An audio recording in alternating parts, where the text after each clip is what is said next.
Who Watches the Rewatchers, a Buffy rewatch podcast.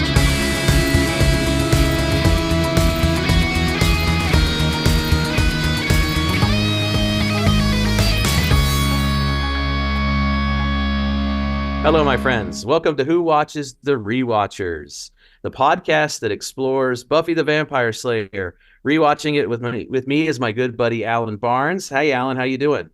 Hey, Jared. Doing great. How are you?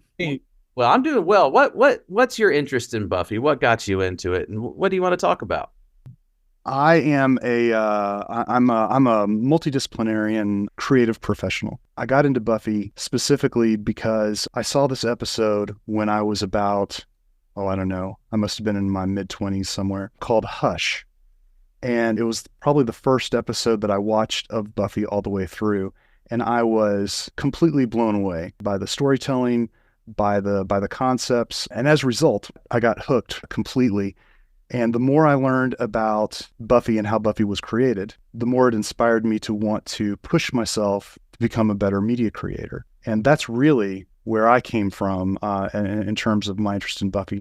I know that a lot of people will point to some of the cheesiness of it, especially a few decades after the fact. And I know that there are tons of problems with Mr. Whedon himself, who created Buffy. But I think that it stands as a really, really interesting precipice between what television used to be and what television has become. Fascinating. Well, I'm interested in it because ever since I was a little boy, vampires, I was totally interested in vampires. The first thing I could be for Halloween when I could be was Bela Lugosi's Dracula. And so I, as a horror film fan, was always interested in that movie monster character. And fun fact for me is that Buffy came out, when Buffy came out, I was the same year in school that Buffy was. And so I remember setting a VHS tape in my VCR at home, set to record while I had to go back to high school and do show choir practice. And I came home and I recorded like 3 hours of TV just to get that first episode. And I watched it from then all the way through. Now I'm a pastor and a theologian. So that means I'm all interested in things, philosophy and theology, spirituality.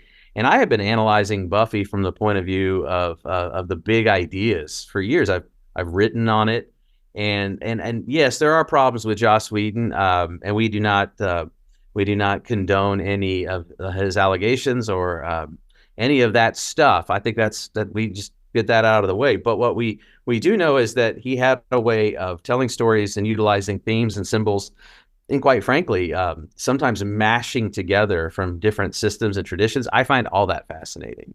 And it developed one of the most complete character arcs in the character of Spike, who became one of my favorites over the years. So, and I love to talk more about it. So I can't wait to rewatch this again. In ways, the story arc inspires me. In ways, it makes me nostalgic. And I think that'll all come through as we analyze it and think through how it was a little bit more important relic of TV, perhaps, than people realize.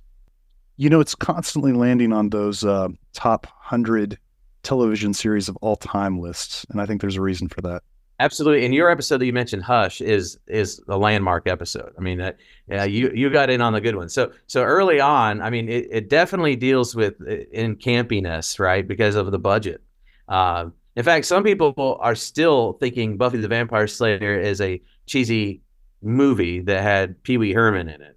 Right. And of course, that was Joss Whedon's first go-round. And I think he was very upset with how the film went, which is why he was able to then, pivot and make this into a television program.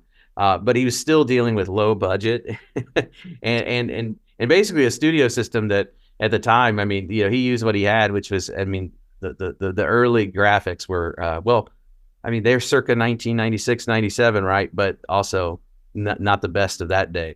And it gets better over time. But we do see sometimes where his skill as a filmmaker comes out. Hush being one. He does the musical episode, Once More with Feeling. There's some really incredible things in there. So yeah, it's been a joy to watch. And I look forward to rewatching it with you and think through all the big questions. Outstanding.